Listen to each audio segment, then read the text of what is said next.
Welcome to Keep Going, a podcast about failure and success, hosted by John Biggs. Every week, we talk to an amazing person about a time they failed and what they learned. And remember, when you're going through hell, keep going. Welcome back to Keep Going, a podcast about success and failure. I'm John Biggs. Today on the show, we have John Rosenberg. He is the co-founder of Anther and the CEO of the Strong Point Group. And you have a new book coming out, A Guide to Thriving, which sounds like exactly what I would need right now, especially given my current state of dress and whatchamacallit, depilation. How are you thriving, John? I'm thriving. I'm finding moments of thriving and moments of survival mode, which I would say is kind of like the opposite side of thriving that a lot of us feel. You're in Canada, so you don't have to worry so much. I feel like the most you guys have to worry about is like, I don't know, Tim Hortons being out of like a Maple Bar or something. Well, you could argue that about almost anywhere in the world these days, right? If you compare our quality of life today to 100 years ago, we have access to food and clean water, education, life expectancy has doubled over the last 100 years, or more than doubled. Like John, you and I would probably not be having this conversation 100 years ago. We'd probably be 6 feet under. Mm-hmm. So I would argue that we get this sensation or this impression that the world is in this dire state and that we have to fight for our survival every day. And probably if you look at it pragmatically, we are, I would argue, in the golden age of humanity. We've never lived longer and we've never had access to so much comfort as we do today. I mean, the last person who said that was Agent Smith in The Matrix, so you're not in very good company. Let's talk about The Matrix, because I think there's a lot to talk about there. Okay, yes. Go for it. Yeah. Well, no, I'm just arguing. I think because we spend so much time on screens these days, right? We get to see what the algorithms are feeding us, right? So in a way, we are kind of in this sort of weird matrixy world. I mean, if Amazon decides that you're suddenly not going to be able to, if you're shopping for a shirt and Amazon suddenly decides that you're only going to be able to see 3 types of shirts, but not the other 300, you'll never get access to those shirts if you're doing all your shopping on Amazon. So in a way, it's a sort of limited view of the world, right? And what I argue in the book is that is a surrendering of our agency. It's a surrendering of our intentional choices when we don't get to see the full perspective. So we started on an interesting point, the idea that you and I would both be dead at 50 or whatever our ages are, simply because we'd be overworked, we'd be destroyed, we'd have cholera at some point, and we'd just kind of like fade away. And the idea of agency in this context, when we have endless choice, when we have an internet full of just essentially noise, we have a world full of so many products that we don't know what to do with all of them. Isn't it better to live on rails in the context of a career? Isn't it better to live on rails? Isn't it better to get my job and stay there for 25 years and get my pension, which was the historical system put in place by a boomer class that became experts in some very, very specific thing and couldn't easily be replaced? Yeah, so it's a great question. I would argue whether it's better or worse.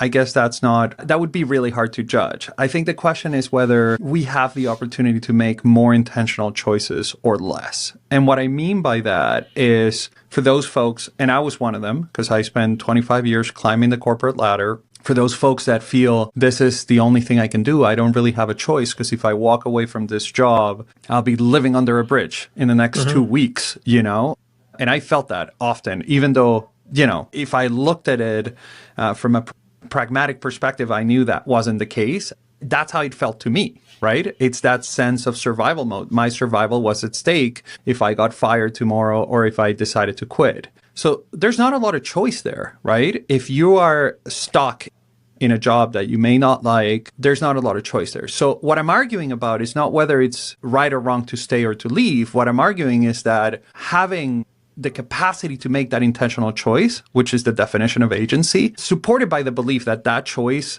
actually matters and will have an impact on the world and my community and the people around me, that's a really powerful thing, especially in the age of AI, where we're seeing a lot of jobs are starting to get replaced with, we just saw Amazon laying off 14,000 out of 30,000, or not laying off. 30,000, yeah. Yeah.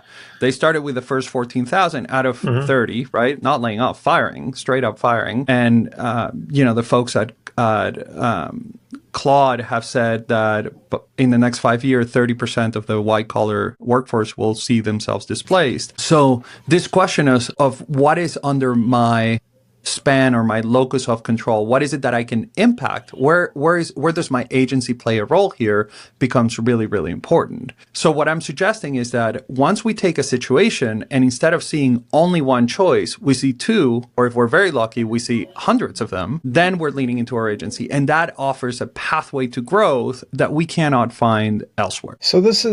So you have a degree in positive psychology, which I found fascinating. I suppose that means you can't say anything. You can't you can't say anything negative, right? So let's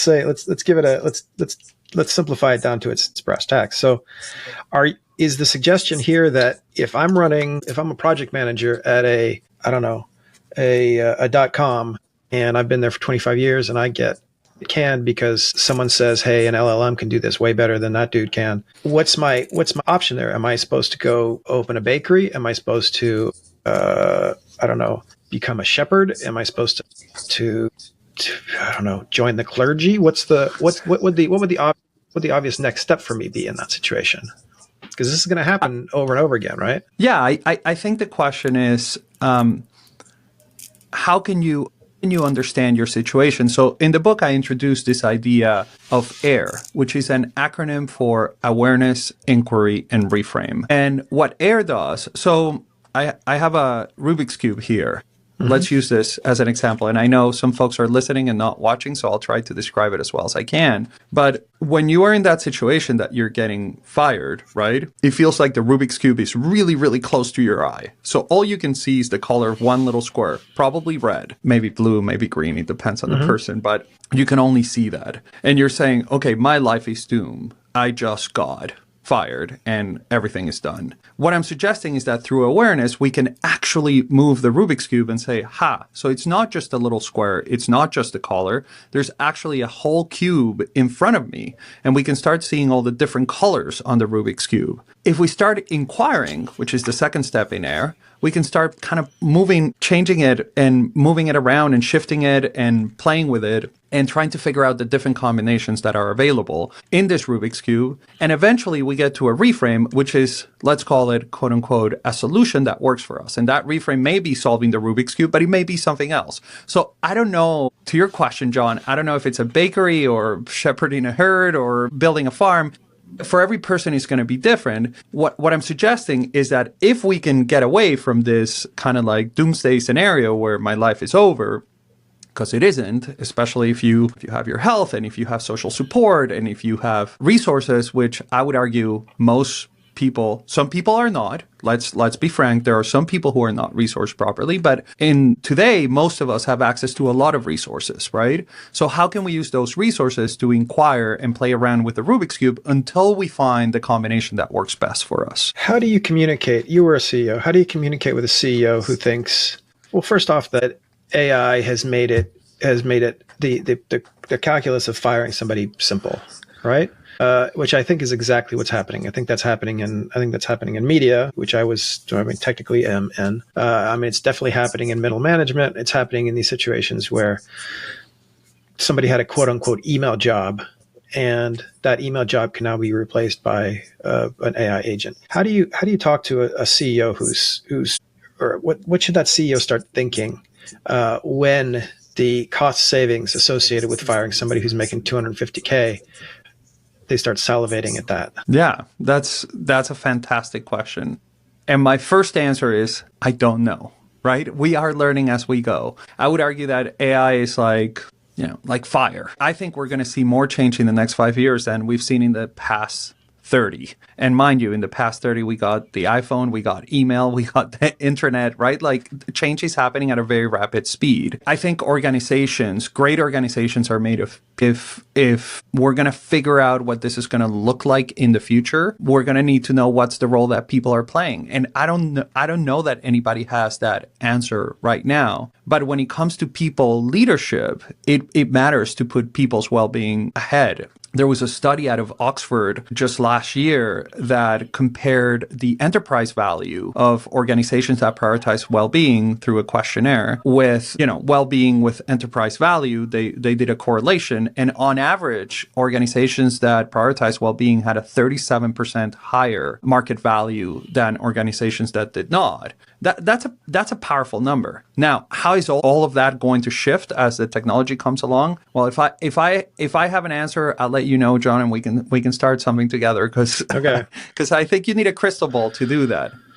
I do think that the great things in humanity have been done because of collective action and because of people working together. Everything that we have around us, from this microphone to this laptop to this building, was built as a result of coordination of humans working together. And I'm hopeful that that won't go away in the future. We'll have to see how it plays out. So we are in technically kind of dark times. I mean, we could argue they're great for some. How do you, again, the point of this podcast is keep going. How do you continue?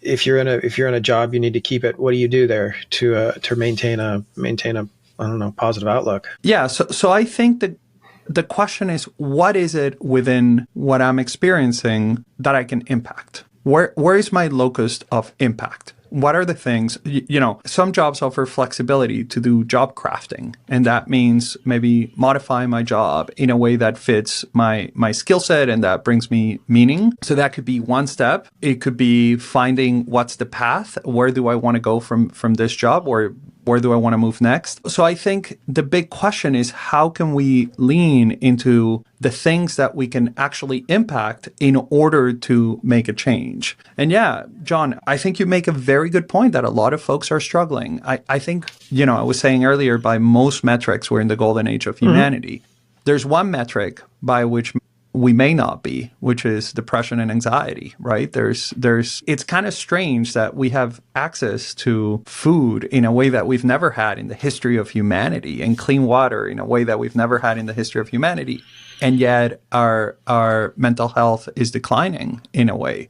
So, or could be, right? We track it 500 years ago, so it's hard to make a comparison.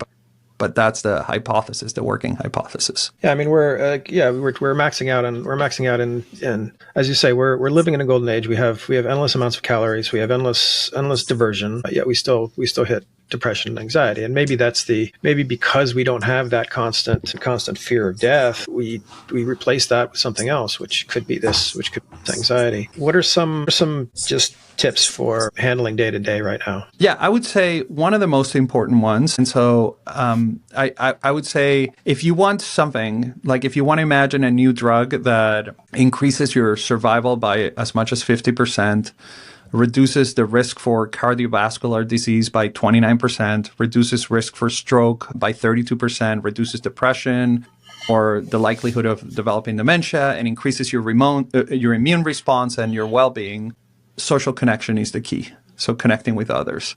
So you were talking earlier about joining a herd or going, what's the role maybe that third spaces, right, between work and home are going to play in this? How can we create more high quality connections with folks around us? And I would argue that if you look at the research across well-being, this keeps coming up. This idea of social connection, this idea that other people matter keeps coming up. So trying to figure out how to build that social network might be, based on what we know so far, the best way to kind of ward off against that. I mean, that's also a very big city view, right? So when you're in a big city, it's very difficult to make friends just because everybody's busy, everybody's wandering around. How do you survive that in a smaller town, right? So you've got that quote unquote friend group of acquaintances because you see everybody on a daily basis. How do you keep that despair from creeping in? Or maybe I'm wrong. Maybe I haven't lived in a small town. Well, I haven't for a long, long time. And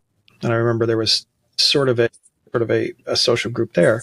But I also feel that a lot of people are kind of stuck on their phones. How do you keep your eyes away from your little glass rectangle in front of you? Yeah. So again, it comes down to agency. Do you want to make an intentional choice, right? Viktor Frankl, the famous psychiatrist who wrote Man's Search for Meaning, argued that as he was enduring life in the concentration camps, right, which is probably the worst possible conditions a human can experience, he said that even within environment, there was a choice to make about how you confront it and how you experience that. And that making meaning is what gave him the strength and the power to overcome those very, very difficult moments. So I would argue that we have to make choices, right? We have to do inner exploration, ask a lot of questions, hence the inquiry in air, and ideally do it with somebody else. And for some people, that's a therapist or a coach or a friend, or journaling, or doing it online, or whatever works for you.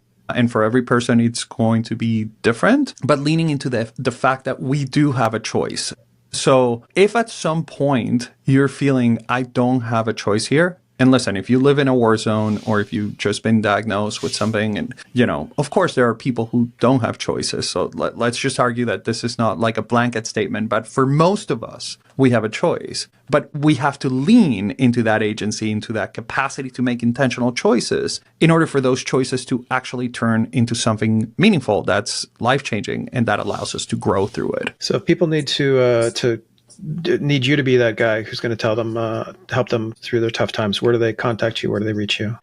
Well, you can reach me at johnrosenberg.com or guidetothriving.com. And I wouldn't say that it's interesting. I happily work with some clients. I think my hope would be that people can engage with the ideas in the book and they can kind of explore it. And by the way, John, the book has been written in a way that you don't have to read it cover to cover. You can actually pick it up. It's split up into sections, so you can pick up a chapter and just read that chapter, because I understand that asking people to read a full book today, it's hard to get people's attention. So the idea is that there may be something that calls at you, and that's the intent.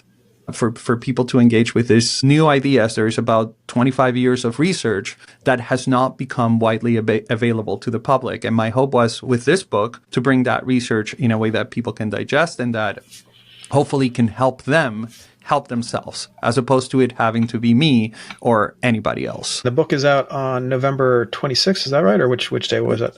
November 25th, yes. 25th. On all the major platforms. You can buy it on all the major booksellers. Well, John, thank you for joining us. This has been a fun conversation. I really get to joust a little bit with my cynicism with somebody who's actually pretty positive, which is great. Well, and John, let me just say this. I was probably one of the most cynical person I've ever met. So this has been a process of change for me. And what I'm suggesting here is that there is hope. There's a way to change our perspective in life, even when we've been hurt and when we've suffered and when we've gone through a lot of hardship, which a lot of us have. There is a way to get through it. And there are tools out there to do that. So my hope is that your listeners, that this is an opportunity for them to get really curious and try and find out if they can learn something new that may help them lean into their own agency. All right. Well, John Rosenberg was our guest. His book is A Guide to Thriving, out on November 25th. Anywhere books are sold. It's published by Wiley, so it should be just about everywhere. So thank you, John. This has been fascinating. Thank you, John. Appreciate the time. This has been Keep Going. I'm John Biggs. We'll see you next week. Thank you for listening to Keep Going, a podcast about success and failure. Remember, Keep Going is entirely listener supported. If you're listening to this, please head over to keepgoingpod.com, where you can subscribe to the podcast for as little as $5 a month. This is a labor of love, and every little bit helps. Thanks for listening.